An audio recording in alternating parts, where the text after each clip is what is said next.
দেশের বিরুদ্ধে কনস্পিরেসি করবেন না। আপনি অভ্যুত্থান করেন, রেভলিউশন করেন, ইনবিল্ট ভিতর থেকে করেন। আপনি শেখ হাসিনার বিরুদ্ধে যেটা হয়েছে এটা ভিতর থেকে হয় নাই, বাইরের থেকে হয়েছে। ফ্যাসিস্ট যুগের অবসানের পর আমরা রাজনীতির পালাবদল দেখলাম, তারপর এনসিপিকে দেখলাম একটি নতুন রাজনৈতিক প্ল্যাটফর্মে আসতে। তো তারা যে মানুষের অধিকারের কথা, বৈষম্যহীনতার কথা বলে আসছিল, তাদের কাজের সঙ্গে বাস্তবতার কোনো মিল কি আপনি দেখছেন কিনা? আপনি কোনো মিল টিল নাই। ওরা ওরা ওইসব যে কথা বলেছিল এগুলি ওদেরকে ফিড করা হয়েছিল, একটা কনস্পিরেসি হয়েছে দেশের বিরুদ্ধে। টাকা ঢেলেছে একটি বড় রাষ্ট্র, এইখানে যারা ছিল, ইউনুস ছিল ওই কনস্পিরেসির মধ্যে, মজুমদার, বদিউল আলম মজুমদার ছিল, Asif Nazrul, Rizwana, Shubhra, they are all part of that conspiracy. You see, আপনাকে বুঝতে হবে দেশের বিরুদ্ধে কনস্পিরেসি করবেন না।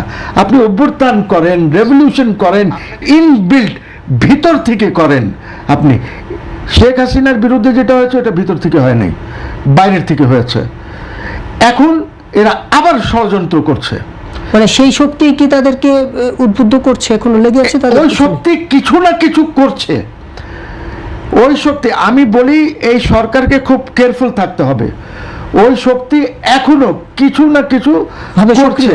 তার কারণ হচ্ছে এখানে ধরেন আমেরিকান সিআই এর লোকজন কেন আসছে, কোন কারণে আসছে? আপনার সার্জিও গোর কোন কারণে আসছে না এখন বাংলাদেশে এই মুহূর্তে?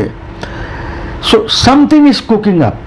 এই যে আপনার অ্যাম্বাসেডর, সে মুক্তিযুদ্ধের লিস্ট করার জন্য সে ফাইন্যান্স করতে চায়, সে হেল্প করতে চায়। What have you got to do with মুক্তিযুদ্ধ? আপনি তো মুক্তিযুদ্ধকে সাপোর্ট করেন নাই, আপনারা তো বিরোধিতা করেছেন মুক্তিযুদ্ধের লিস্ট তো শহীদ প্রেসিডেন্ট জিয়াউর রহমান করেছেন। ওনার সময় হয়েছে যে মাহফুজুর রহমান না কে ছিল যে মুক্তিযুদ্ধ ইয়ে ছিল। এটা তো রাষ্ট্রের দায়িত্ব, এটা তো একটা নিশ্চয়ই না। হু আর ইউ আমেরিকান অ্যাম্বাসেডর? আপনি কে এইটা করার জন্য? এইটা আমরা করব। সো আমরা এইসব কাজে প্রত্যেকটা জিনিস আপনি দেখেন, সে এই গত 3-4 দিনে আপনি দেখবেন যে সে বলছে আমরা এইটাতে তোমাকে হেল্প করতে চাই, এইটাতে হেল্প করতে চাই, ওইটাতে হেল্প করতে চাই। কি শুরু করেছে? So some conspiracy is going on and the government should be very careful. এই জন্যে কনস্পিরেসিকে কোনো সময় কাউকে ওর পক্ষে থাকা উচিত না। এই বিএনপি বলবো না, বাট অ্যাটলিস্ট তারেক রহমান পশ্চিমাদের পক্ষে ছিলেন। বিকজ যখন গাজনায় জেনোসাইড হচ্ছে, প্রত্যেক পার্টি এখানে র্যালি বের করছে, বক্তব্য চলছে, বক্তৃতা চলছে, তখন উনি বলেছিলেন, উনি বিএনপি কোনো বক্তব্য দেয় নাই ওইটা নিয়ে। তখন উনি বললেন, দেখো এখন যদি বক্তব্য দাও তাহলে পশ্চিমারা আমার উপরে নারাজ হবে, আমাদের উপরে, ওরা তো এখন আমাদের পক্ষে আছে। এইটা নিয়ে আপনি রাষ্ট্র চালাতে পারবেন না পশ্চিমাদেরকে নিয়ে। আপনাকে খেয়াল রাখতে হবে, আপনি সাউথ এশিয়াতে বাস করেন।